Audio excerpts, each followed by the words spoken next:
Hello, everyone, and welcome to the first of our virtual focus groups as part of TSF Live.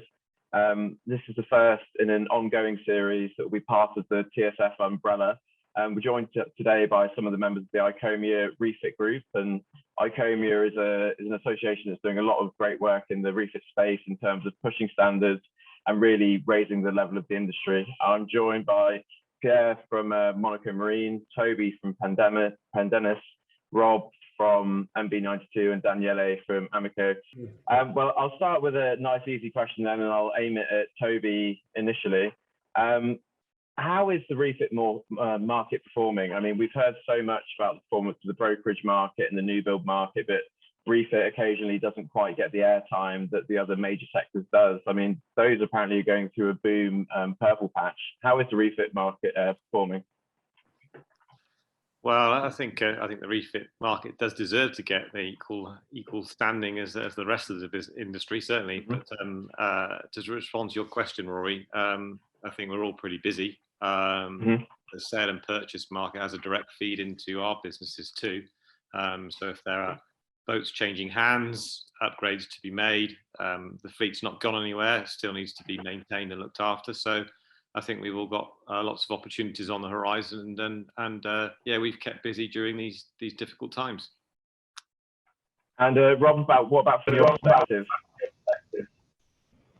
Yeah, I mean, as Toby said, generally they go hand in hand, and we're always extremely happy when news starts coming in of brokerage deals, and whether it be new purchase, the strength of the new build market directly affects us, because if all of the new build slots become full, then the second-hand market becomes stronger, and those people that might have wanted to do a new build are perhaps looking at, okay, it's too long, I'll buy a second-hand boat and do some changes, and that we are seeing that right now, and it's very dynamic, and we're receiving requests almost every week now from brokers and from surveyors saying, I've got a potential client that's looking at doing this, can you give us some budgets for that? And it's very dynamic at the moment.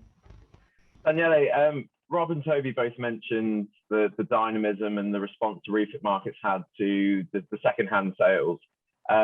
How is this upcoming sort of winter season looking for you guys at Amico? Because if you look at some of the figures from the past year in terms of brokerage and new build, they're absolutely astronomical. And we know that there is only limited capacity in terms of the refit market, especially on the larger end. So what's it been like from Amico's side in terms of organization, getting the right projects in? Is it looking like it's going to be hectic, and what are the expectations from the owner's side? Yes, it's let's say, as Rob and Toby said, it's an active moment for us as well. Because of course the second-hand market is really powerful, and we are receiving as well requests to quote for potential clients on really a weekly basis, and as I said, organizing the jobs is not that easy, because what I see this season is that planning is even more difficult compared to other moments. So captains, owners, and managers and owner representatives are changing their mind even more often compared to the past. So luckily we have increased our capacity in the last few years, so we are able to be flexible, but sometimes it's a little bit difficult to accommodate all the requests. So planning is essential, we said many times, but of course for us it's essential as well to be flexible and be ready to accommodate the works as much as we can. Of course, there is a limit. Sure. Luckily, we are, as I said, we are busy. We have a long-term project already planned, but let's say putting all the things in line, it's even more difficult than the previous year. Sure. Pierre, I saw you nodding your head when Daniele was talking about the complexity in the planning for the upcoming season. Why is it more difficult than previous years? Because everybody is waking up at the same time. Yeah. Yeah, everybody has been quite slowly, I would say, during the last year. Last fall was a bit dodgy. Then everybody left, wanted to go to the shipyard in the beginning of the year. So we had a very strong first semester, which was good. And then, but not a lot of visibility for the second semester was for us. And since 15th of August, I would say a month ago, the phone is ringing every day. Everybody has been sailing on their boat in August this summer. A lot more people. Many boats are still chartering at the moment, so some money are coming into the boats, and maybe and probably some damage. So and everybody wants to be ashore and in the shipyard for the 1st of August, and hopefully to get more money in the Caribbean season by the 15th of December. Sure. So at the moment, for sure, we will have 2 amazing months in October, November, and for sure a bit of December. There is also some bigger projects, more planned, which are finishing by mid-22. But yes, exactly. The difficulty is everybody is moving to the shed in the same time. So we need to make sure we can find solution and adjust. And the planning is a key moment, because we've got many boats which can probably be all the work in 10 days. But they are requesting 2 months in the shipyard. So what is important in our end is to explain exactly to understand exactly what is the need of the boat. And when we are sure everybody understands properly, then propose the proper timing and only block 10 days if there is only 10 days of work to be done. So yes, it's a bit of diplomatic discussions and planning regulation, but hopefully we can make everybody happy. Toby, planning is something that seems to come up time and time again when we're looking at refit. I mean, it seems that you can't plan too far in advance when it comes to, especially if you're going to do a big work. We've heard across many sectors how the pandemic has sort of pushed things forward through necessity. Do you think, in terms of how busy the next refit period is going to be and how advanced the planning needed to be in order to guarantee the best slots, do you think there's a lesson to learn here in terms of something beneficial to come out of the situation over the last sort of 18 months in terms of captains or owners reps or whatever stakeholder it may be appreciating how important this planning period is? I think, I mean, we have been banging the drum for planning and preparing for a refit for many years, and it's been a topic of discussion many, many times. I think the pandemic has just really emphasized how important that is. And the reality, I mean, we're sat in the room with very competent refit facilities here that no doubt are having to say no or can't be as flexible as some of the boats want them to be to accommodate their refit plans for this winter. So the reality is people will be disappointed in where their first choice or their first options for where they want to go to get the work done. It's just not going to be possible. So we're always going to say longer lead in, more preparation required. That's always very, very useful. But I think we have to deal with reality that it's been a very challenging period of time, and people haven't been able to make decisions for reasons that we can all understand. And I think what we're then faced with is trying to be delivering professionally the projects in the time frame that is possible, and making sure that we're providing real numbers and real forecasting and real planning that is actually achievable, so we don't disappoint and we don't provide expectations that are unreal to the clients, because we certainly don't want to not deliver what is really a quality refit at the end of the day. Again, staying on this theme of planning, do you feel like obviously the longer lead-in times, the better, the more exhaustive the specifications are and the wish lists are, the better it is for you guys? That gives you the opportunity to get on board and come up with a proper scope of work. Do you think stakeholders are now more aware of the need for this, and are they providing those longer lead times? Because what we're hearing is same size times in the yard, but owners and clients are expecting more within those same time periods. Do you think the stakeholders are appreciative of how complex and how fast they're asking the jobs to be? I would certainly hope so.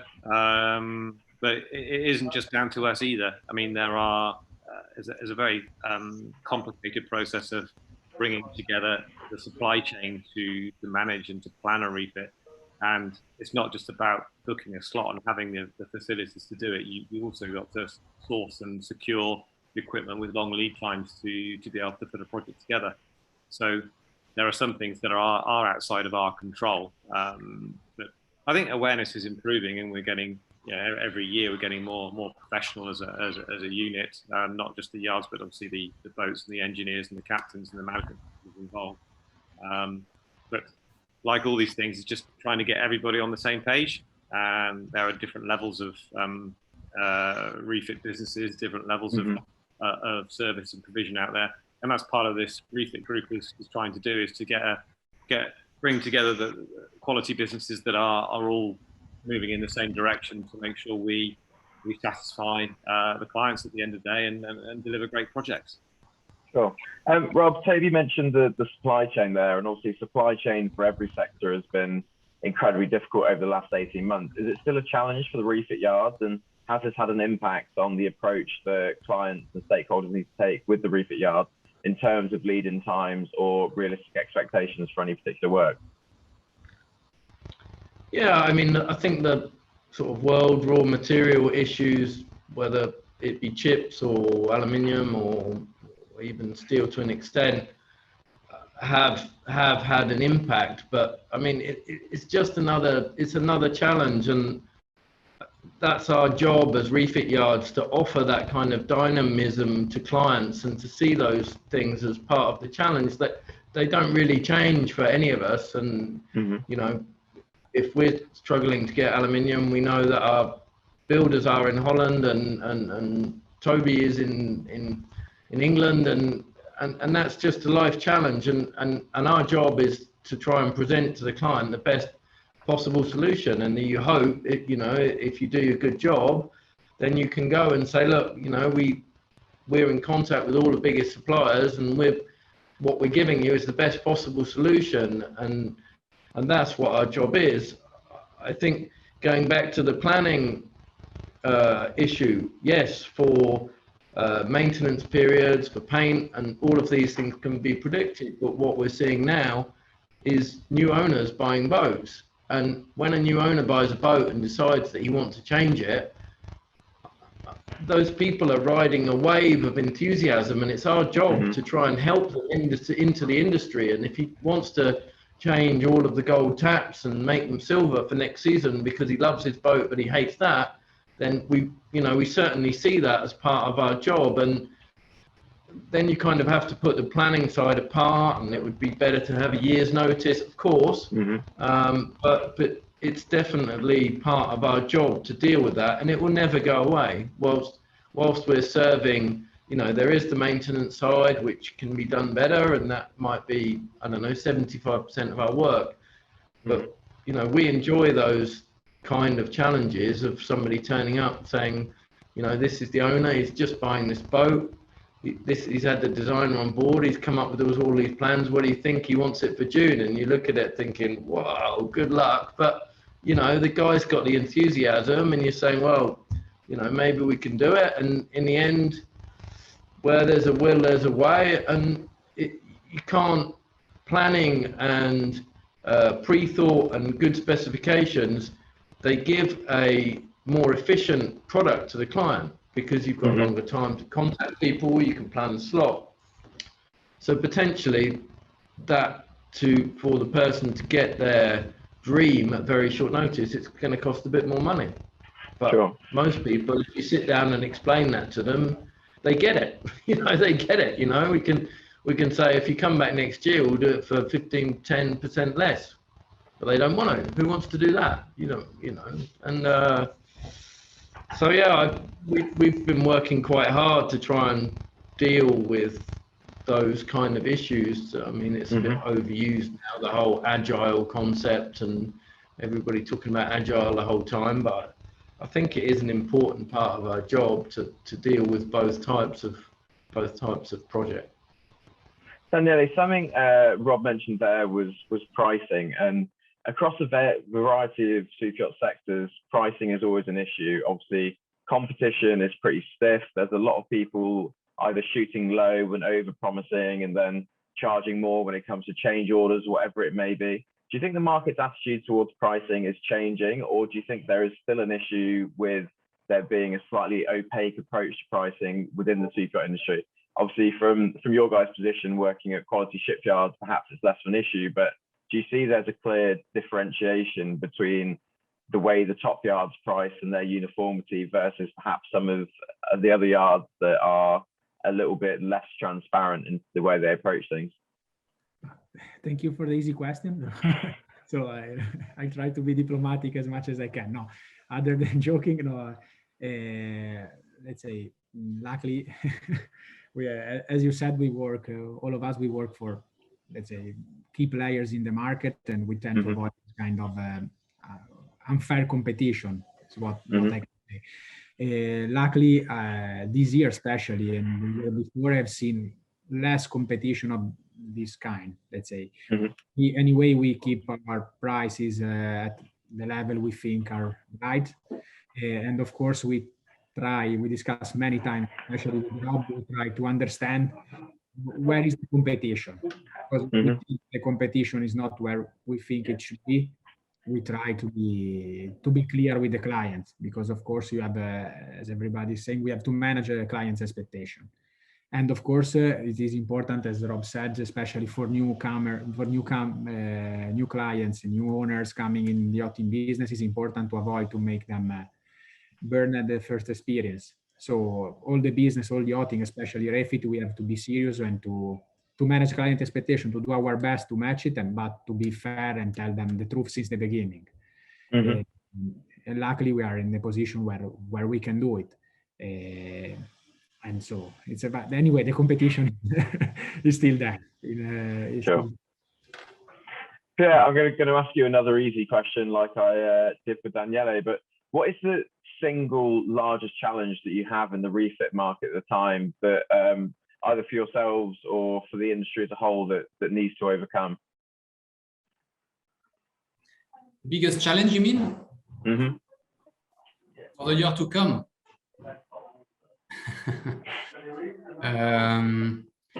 I don't know. I would say that there is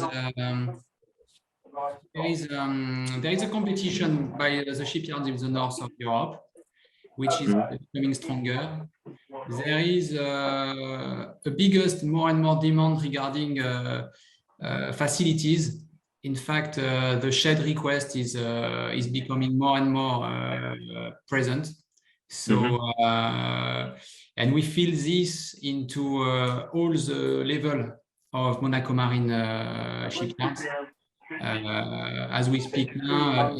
Because when you speak Monaco Marine, we speak 8 shipyards with services from 10 meters to 130, 40 meters, where we can welcome boats in Marseille. And so I would say that there is for sure the competition in the north, and the facilities. I'm thinking of the facilities in the different sheds and the possibility to put the boat protected to the weather, and also facilities on the water, where we are facing in Mediterranean a very big lack of space in the water, where there is yachts everywhere. And so we are very happy to have Marseille shipyard with 320 meter length quay, where we are during the last year have been almost always full. Now we are also experimenting our new shipyard in La Seine-sur-Mer, and all the Toulon Bay is becoming a yacht area with yachts at quay most of the time. I'm sure in La Ciotat this is not new, but this is an issue where there is the quay are full, and I'm sure in Italia it is probably the same.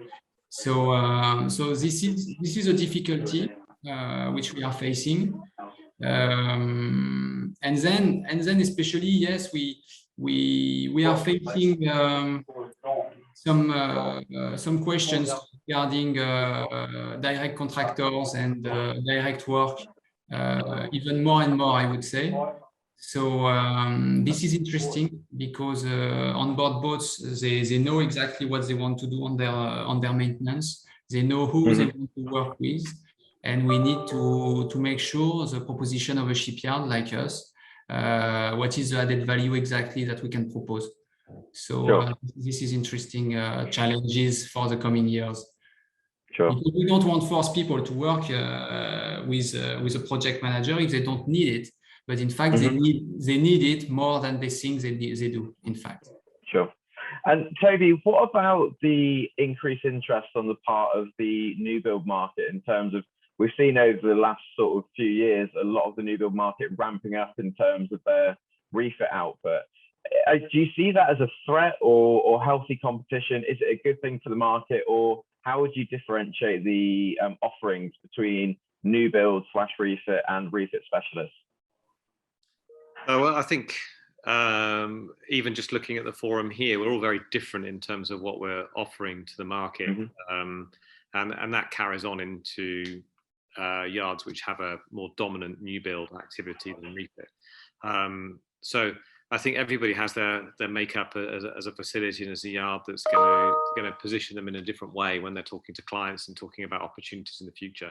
Some are production, semi-production, some are purely custom, and some are like we are, kind of covering refit, restoration, and new construction. So I think what's exciting is there's more clients out there. There's new clients coming onto the market. There's young clients coming into the industry, and I think the challenge we've got is to make sure that we deliver as a team, as an industry. And I think we've got all the bricks to be able to do that. I think just following on the point from Pierre François, I think we all have a role to play in to make the industry attractive to people coming into it. I think that's a challenge that we face on the horizon, with likes of engineers, electricians, hydraulics specialists, those kind of things. There seems to be more and more competition out there for quality trades coming into the industry, and that's that's in the UK, that's Europe as well. We have that in our business in Villanova. I think there's quite a lot of competition for workforce, and I think we have a role to play as an industry and as a group to make awareness of a career progression within the super yacht sector, that it's there, and make it attractive to people to come and join in what is a very exciting and fun industry. Sure. Rob, moving on to the second topic then for this discussion, and looking at the ICOMIA group itself, could you briefly outline what the key aims of ICOMIA are in terms of the refit market at this point in time? Well, I think the aim of ICOMIA has always remained somewhat fixed to as Toby was just saying, is to improve the refit market as a whole. 15 years ago, refitters or pure refitters were seen to be sort of a second-class citizen, and bringing up to where you're saying now, I think we have arrived to the stage where you're saying, oh, aren't you concerned about the competition with the new build yards? I think that we should all be somewhat flattered that now it's being treated as a like-for-like comparison with the performance new builders. And of course, taking a Rolls Royce back to Rolls Royce or having it served at another garage, there is a certain sense that is right. So to take it somewhere else, that's the level we need to get to, which I think most of the people here are pretty much, they're all, as Toby says, that they're new building as well. So they've got that model. But ICOMIA has always been about making it more professional, making it seen as a group. You said at the beginning that refit is perhaps under-portrayed in the press, when it's actually quite a large part of, most vessels' life. They're spending, whether it be 1 month or even 6 months in the shipyard a year, in percentage-wise, it's quite an important part of their life cycle of any yacht. So the refit conversation and improving the standards within the industry is the aim of the ICOMIA group. There's the professionalism argument. There's the let's say the more administrative side, but we see them as the core due diligence behind refit yard choice of, good insurance, good back office, good health and safety, probably one of the most important things, you know, and when you give your quote, you won't find many management companies asking to give you an analysis of your health and safety procedures. And those are the kind of things that the group are trying to raise awareness, that it's not, choosing a refit yard shouldn't just be about, okay, what's the number at the bottom? It's a multifaceted thing of risk management, delivery on time, of course quality, and of course, you know, speed, but the things behind that are extremely important. The reliability of the shipyard that, you know, we've seen in recent times, the issues of financial instability, which have had a large impact on new build and refit projects in Northern Europe. And I think many within the industry would have said that they were perhaps somewhat predictable, and it was kind of a known thing, but it seems that bottom line signing took precedence, and I think that those are important issues within the group to try and push the whole agenda of choosing a refit or indeed a kind of new build decision, that there's more to it than just choosing around the number, I think.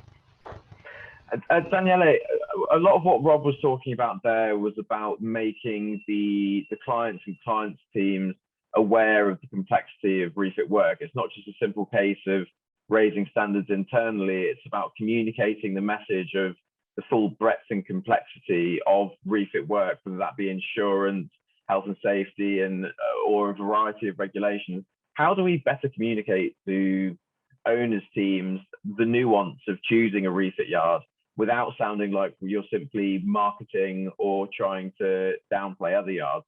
How do we raise the education levels of captains, owners, reps, project managers to make them aware of the full scope of their role within the refit context? And I feel like I'm giving you all the really easy questions. I'm very, very sorry.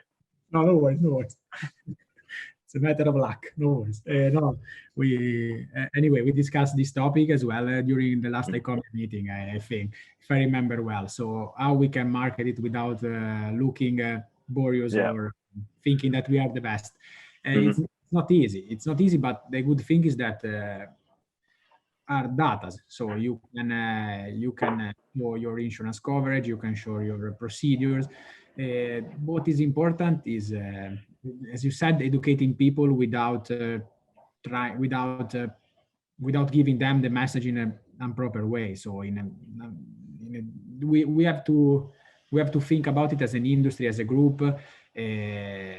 Luckily now I see more people aware about the importance of let's say safety, health and safety in our business as well. Luckily also, maybe from this point of view, also the new building yard jumping into the business is giving to the business as well more visibility and more power when we speak and when we say things. So I think that this is the right moment, because the topic is really warm. So it's the right moment to speak about these topics, and we have to think about together how to market. So Sure. But I understand your point completely. Pierre François, part of the Superyacht Group's project moving forward is a new mission statement called Superyacht 2030, and a lot of our conversations are now looking at how the Superyacht market can develop in line with the UN Sustainable Development Goals, with 2030 being a proposed endpoint, but realistically it's a start point, if you will. What can the refit market do to become more sustainable moving forward? And I'm not just talking about in terms of the environment, but I'm talking about the workforce and the ethics by which the Superyacht industry works by. By itself, the refit activity is sustainable. And I think with the growth of the order in the new build, and with the rise of the prices in steel, wood, and everything, shows a bit of the limit of the fabric and the material which is needed to build a new boat. So we are now touching, I think, slowly starting to touch the limit of the capacity of production of the planet Mm-hmm. to build more and more good. And the factories in China have been slowed, but everybody is now struggling to buy wood everywhere. And I think slowly we are touching the limit to the capacity of the planet. So refitting old boats, giving a new energy into a previous hull, I think is definitely sustainable. So personally, and as Monaco Marine, I'm very happy to be part of this move. Previously, in other jobs, I was building boats, which is a fantastic work, and I think it's a lot more the future to renovate boats. So I think this is something we should all slowly, as ICOMIA, remind to everybody. So this is the first step and probably the strongest step. And then, especially in our shipyards, we do everything we can at Monaco Marine to build. We have shareholders which are very, very keen on the quality of the infrastructure and the capacity of providing the cleaner and the greener service. So our shipyards are at the highest level which we can find, and if we can find others' ideas, we will execute them to be able to provide services, cleaning the hulls in the greener possibility we have. So I think another step is the study for sure of all the plastic which is used during, for example, cocooning and all that, protection on the boats. So at the moment we are studying solutions around this. And also we are building marina and all this, so we are going to develop also some underwater reefs to make sure that the fish and the underwater life can grow where it was touched or damaged. So yeah, this is key. This is key. We cannot build the future without this element at the moment, for sure. Perfect.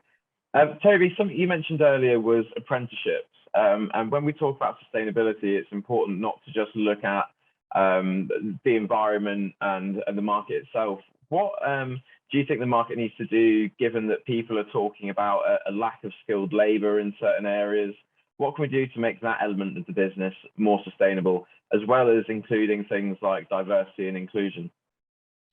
I think it's always, I mean, we've been running an apprenticeship program for just over 20 years now. So I think from our perspective, it was more difficult at the start. I mean, now we probably get 10 applications for each individual place that comes through. But I think within the context of certainly a European and international industry, we need to do a lot more to raise the profile of a career in the sector. And I think that is the challenge. So people can see there is a pathway through the industry, whether it is boats to yards, etc. But it's the decisions that are being made at 17, 18, 19 years old. You know, it's starting at that point, if not before, for the awareness of the industry and what a career can deliver within it. So, you know, I'd like to see increased programs of exchange between. We started a few years ago. So it's a bit harder now. We started a few years ago with exchange with yards in New Zealand, with apprenticeship programs linking into different businesses across the other side of the planet, and that's great to do, and it makes it more exciting for everybody involved and increases that sort of attractiveness. But I do see that as a challenge and something we need to rise to. Sure. And Rob, what about your perspective? Is there anything that's changed fundamentally about MB92's approach to employment, whether it be apprenticeship schemes or trying to encourage more people into the skilled roles? Again, bearing in mind that element of diversity and inclusion, is there anything that's adapted within the MB92 model? Yeah, I mean, I think it's kind of well documented, not just within our industry, but you know that certainly in Northern Europe there has been a lack of apprenticeship schemes and a lack of trades across, you know, every level, and that goes from construction, electrical, house building, all of those sectors. are struggling to take those kind of schemes, and they're still existing in Eastern Europe, and that's where you see whole building strongholds in in Romania and Poland, and because of those trades, I mean, people starting at 16 years old and qualifying at 23 as a metal worker, and those things have unfortunately become less and less in Northern Europe, and they still exist, and now it's placed on the companies themselves, and we try to help our contractors to introduce those schemes.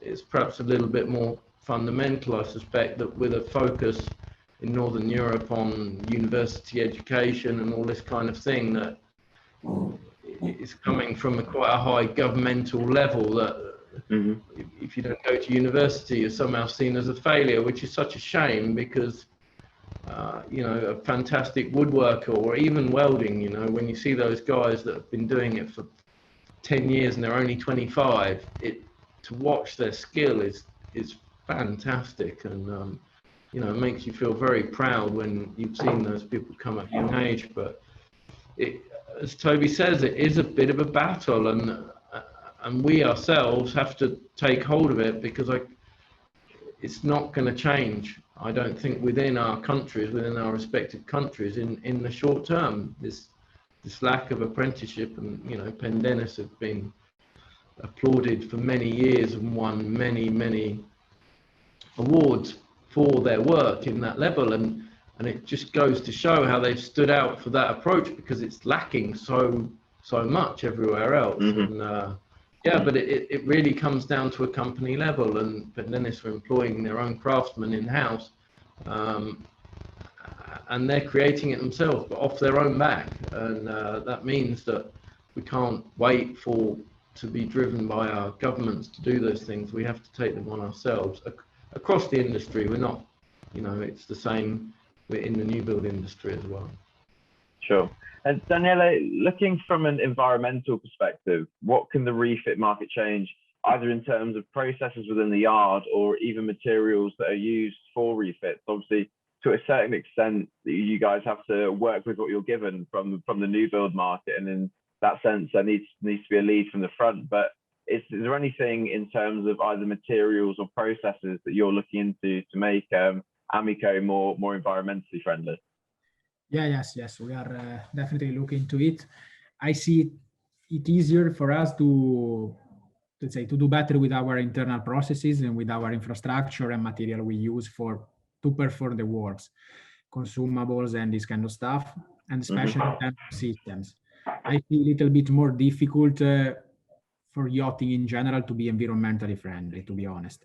And then, of course, this has to come from the new building yards, because, of course, if they use teak, we need to use teak. If they use certain kind of material, we have any way to follow what they do, in principle. Of course, we can give proposals to the owners or to the designers about to use different kind of materials, but at the end, the last call is not coming from the refit yard. I think that what we can do is improving our internal processes and our infrastructure.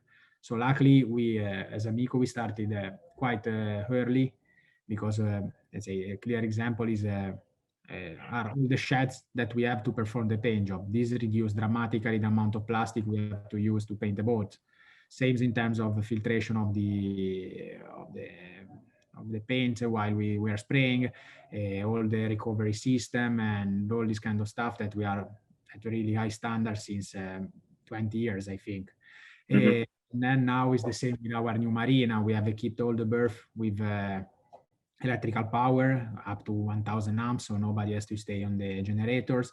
And also we force, let's say, the clients to be connected to the grey water discharge system of the town without charging it, because we want them to be connected to it. It's the same in the yard. So we try to do these small and simple things in order to reduce our impact, because of course, as Pierre François said, it's too important, it's vital now. In terms of refit and works, I think that the clear change has to come from the new building yards. Pierre, François, one thing Daniele mentioned then was the client. We're such a client-led industry, and we talked about competition earlier. I'm sure it's the case with new build and refit. If the client comes up with a suggestion and you say, oh, well, we don't particularly want to do that, or I suppose you guys never say you can't do that, but the chances are if you say something, even from an environmental perspective, there'll be someone who's willing to do it. So how do we as an industry drive clients in the right direction to make sure that they are choosing the most environmentally friendly options? I mean, we did a research project not so long ago where we asked captains whether the owners were genuinely concerned about the environmental impact of their vessels, and 50% of them said no, they weren't interested at all, which leads me to believe that the market itself needs to be providing the right options. Are there intelligent ways that we can ensure that owners are choosing the more environmentally friendly solutions, or is it a case that we're so focused on saying yes that it's too hard to do? No, unfortunately, to be honest, I think the environmental argument is not the key trigger to choose a service or to buy something. Unfortunately, for the moment, yes, it is still an element which is not in the top 3 of the decisions, for sure. But that doesn't mean we don't need or we don't have to do it. Yes, our clients will not make their decision mainly on this topic, but I think this is something which is growing, for sure. 5 years ago, it was even less. In 5 years, it will be more. That's 100% sure. Everybody is sensible to this. But for yachts, we still buy yachts, as Daniele was saying. The builders of yachts are still providing yachts with thousands of horsepower, burning liters of gas oil. So for the moment, and people and clients still buy it. So and they like it, and they are not changing their way of sailing at the moment completely. Offshore, of course, everybody wants to study what the hydrogen can propose, what the electric solutions are. Obviously, it's not easy to propose something in front of the petrol solution. So yeah, at the moment, this is not a key decision. But even if the clients are not making their decision on that, Monaco Marine is investing and is working hard to provide the greener service, because we know that this is the future, and we know that they will like it anyway. Sure. Toby, sticking on the environmental challenge, obviously, in a certain sense, from the new build side, it's almost easier to be sustainable in the sense that you have a clean slate.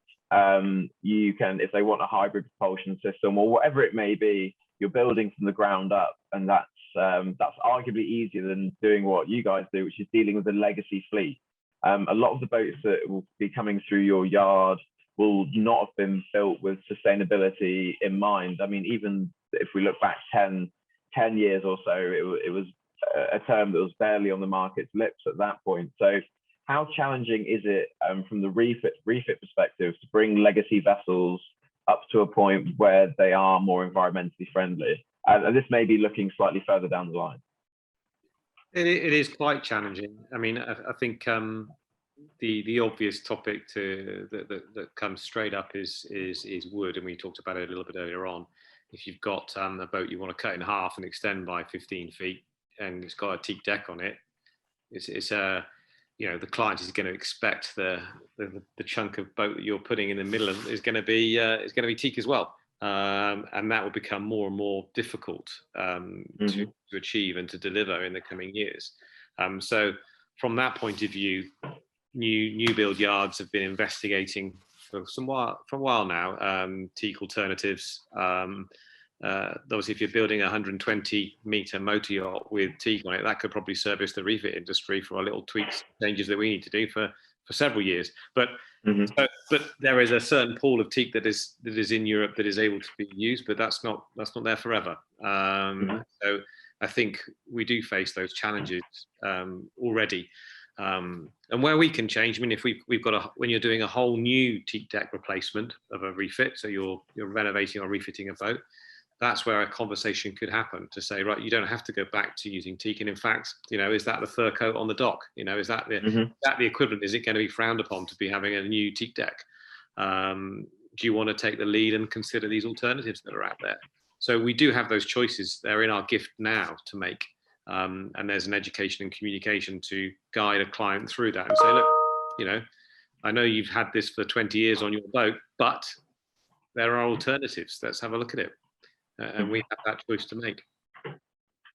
Rob, obviously MB92 are known for doing some pretty large refits.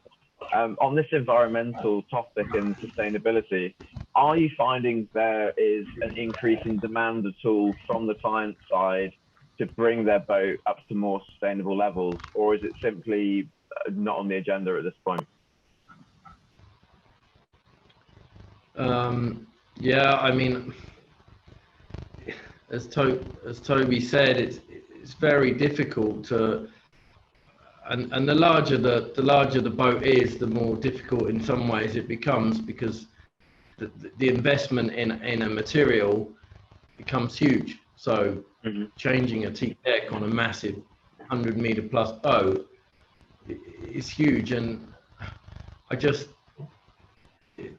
they've got quite a long lifespan, so it's not something that really comes up. I think within maintenance, refit, modifications, people have got an agenda, people have got a budget of what they want to do.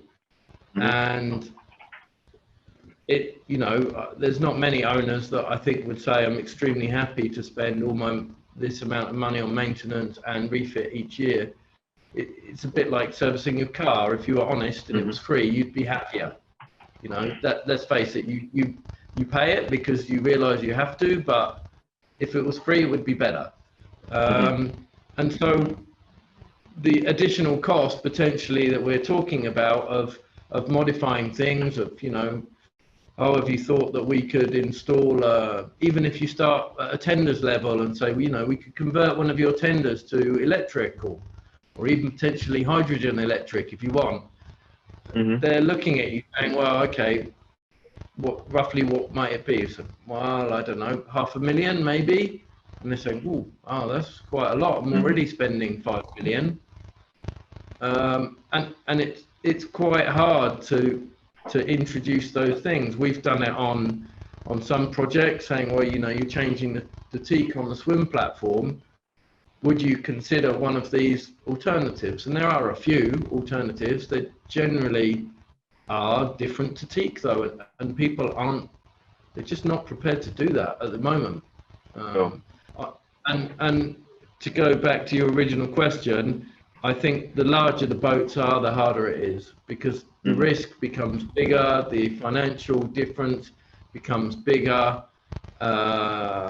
The owners are often more established, or larger, and more disconnected from the actual running of the boat. I mean, we have boats in the yard where the captain never speaks to the owner. That they speak to the manager, and the manager speaks to the owner's representative, and when it gets to that level, the captain's never going to be, oh, can you just ask the manager if he can ask the owner's rep, if he can ask the owner if he's thinking about changing the product. It's flowing down from the top, and when it's not the owners asking for it to come down, it's very difficult for us to push it back up. Sure.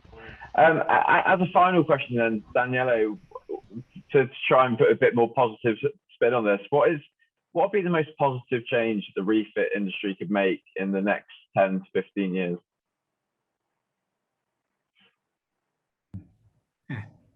It's a nice, so let's say, I think that we have a lot of things to do better. So, let's say, to be honest, depends on which point of view you want to put this question. So we can do better, of course, from the environmental impact of our business. So we have a lot of things to do in terms of, as I said, I completely agree with Rob and with Toby. So it's a think more a matter of acting properly, organizing the works properly. And to be honest, we can go back to planning, but again, as Rob said, things change rapidly, and so also planning is essential, is crucial. But anyway, our business will be an emotional business, so and will remain as it is. What I can see is what I hope it will happen is to have a little, to have more professionalism in the industry in general. And I think that we are going in this direction. So it is important to have fair competition and to have to speak openly with people and let's say trying to have a fair discussion at every level. So from a technical level to a contractual one to economical level. So I think that as an industry, we have to grow in terms of professionalism and try to do things more transparently in order to give to the new owners and to the owners a better experience of yachting. Perfect. Well, I think that all that remains to be said then is just to thank you guys very much for taking the time to speak with me. I really appreciate it, and thank you for being part of our first virtual focus group. And hopefully, anyone who watches this will be able to take away some quite interesting learnings, and hopefully, all being well, this kind of conversation will help drive the industry forward. So thank you everyone for joining me. Thank you very much. Thank you. Thank you. See you soon. Bye bye.